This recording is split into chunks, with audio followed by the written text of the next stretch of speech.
بسم اللہ الرحمن الرحیم۔ آج الحمدللہ ہم جبل ثور پر موجود ہیں۔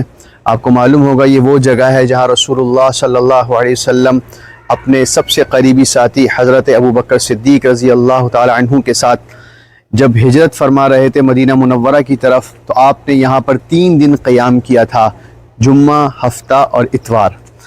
یہ وہ جگہ ہے جہاں پر علیہ السلام ہجرت کے وقت قیام کر رہے تھے اپنے ساتھی حضرت ابو بکر صدیق رضی اللہ تعالی عنہ کے ساتھ، اور مشرکین آپ کا اور آپ کے ساتھی کا پیچھا کرتے کرتے یہاں پہنچے بھی، لیکن اللہ تعالیٰ نے آپ کی حفاظت کی۔ جب مشرکین غار کے بالکل قریب پہنچ گئے، جہاں انشاءاللہ ہمارا جانے کا ارادہ ہے، اگر ہم وہاں تک پہنچ سکے تو وہ جگہ بھی آپ کو دکھائیں گے۔ تو جب آپ علیہ السلام اور حضرت ابو بکر صدیق رضی اللہ تعالی عنہ اس غار کے اندر قیام کر رہے تھے، تو مشرکین اس غار کے بالکل دہانے پر پہنچ گئے۔ تو حضرت ابو بکر صدیق رضی اللہ تعالی عنہ نے فرمایا، اللہ کے رسول، اگر ان میں سے کوئی ایک بھی اپنے قدم کی طرف دیکھ لے گا تو یہ ہمیں دیکھ لے گا۔ تو آپ علیہ السلام نے کہا، یا ابا بکر ما ظنک باثنین اللہ ثالثہما، اے ابو بکر ان 2 لوگوں کے بارے میں تمہارا کیا خیال ہے جن کے ساتھ تیسرا اللہ تعالیٰ ہے؟ تو اللہ تعالیٰ نے آپ علیہ السلام کی اور آپ کے ساتھی حضرت ابو بکر صدیق کی حفاظت کی، اور آپ بہت عافیت کے ساتھ یہاں سے 3 دن کے بعد مدینہ منورہ کی طرف ہجرت فرما گئے۔ تو یہ ہے وہ جبل ثور، ہم آپ کو تھوڑا سا یہاں سے دکھا دیتے ہیں، اور اگر ہمت ہوئی تو انشاءاللہ اوپر جا کر بھی آپ کو وہ جگہ باقاعدہ دکھائیں گے۔ تو انشاءاللہ ہم کوشش کرتے ہیں ابھی چڑھنے کی، یہاں پر اگر اوپر تک پہنچنا مقدر ہوا تو ضرور آپ کو دکھائیں گے۔ آ جائے۔ تو یہاں ہم تھوڑا سا اور قریب آ گئے ہیں۔ بظاہر یہ دیکھنے میں لگتا ہے کہ بہت قریب ہے، لیکن بتانے والے بتاتے ہیں کہ 2 گھنٹہ اس کی چڑھائی ہے، اور بالکل اسی طرح 2 گھنٹہ اس کی اترائی ہے۔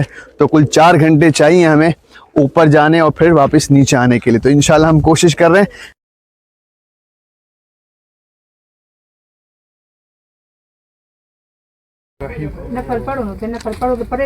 الحمدللہ تقریباً 3 گھنٹے کی وقت کے بعد ہم غار ثور پہنچ چکے ہیں الحمدللہ۔ میں اب تک حیران ہوں کہ رسول اللہ صلی اللہ علیہ وسلم نے دین کے لیے کس قدر مشقت برداشت کی۔ یہاں آنا آسان کام نہیں ہے، اور یہاں پر دلیل ہے کہ اللہ کے رسول صلی اللہ علیہ وسلم کا دین سچا تھا، اور آپ کاذب اور مفتری نہیں تھے، کیونکہ کوئی بھی جھوٹا آدمی اپنے جھوٹ کے لیے اتنی مشقت برداشت نہیں کرتا۔ تو رسول اللہ صلی اللہ علیہ وسلم کا اس دین کی حفاظت کے لیے یہاں پر آنا اور پھر یہاں سے مدینہ منورہ کی طرف ہجرت کرنا، اور پھر ہجرت کے بعد دین کی سربلندی، یہ اس دین کی حقانیت کی دلیل ہے۔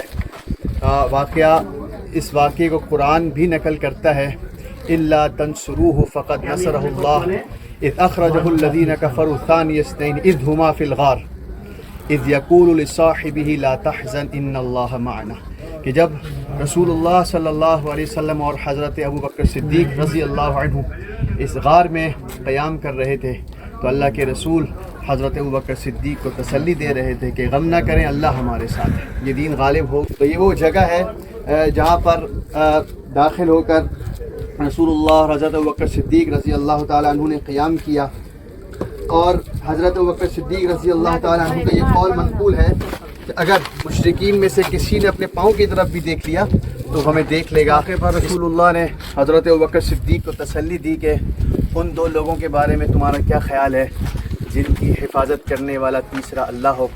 تو اللہ تعالیٰ نے ان 2 حضرات کی حفاظت کی، اور بخیر و عافیت حضرت ابو بکر صدیق اور رسول اللہ صلی اللہ علیہ وسلم مدینہ منورہ پہنچ گئے۔ اس درمیان حضرت ابو بکر صدیق کی بیٹی حضرت اسماء بنت ابی بکر بھی یہاں آتی رہیں، اور آپ کے بیٹے عبداللہ ابن ابو بکر بھی یہاں پر آتے رہے، اور کھانا بھی پہنچاتے، اور دن بھر جو باتیں چل رہی ہوتی وہ بھی یہاں تک پہنچاتے رہے، اور بالآخر 3 دن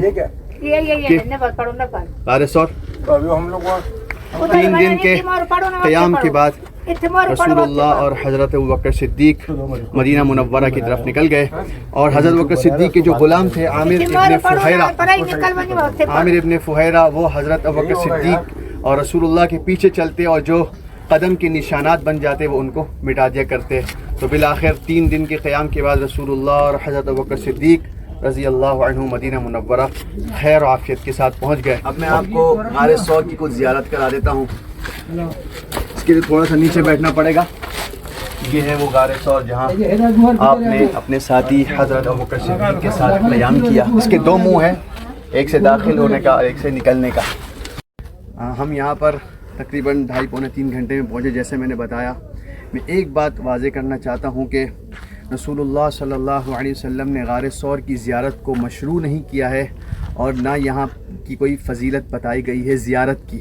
لہٰذا اس نیت سے آنا کہ یہاں پر کوئی اضافی ثواب ہے یا عبادت کی غرض سے آنا کہ یہاں پر آنا کوئی عبادت ہے, ایسی کوئی بات نہیں ہے.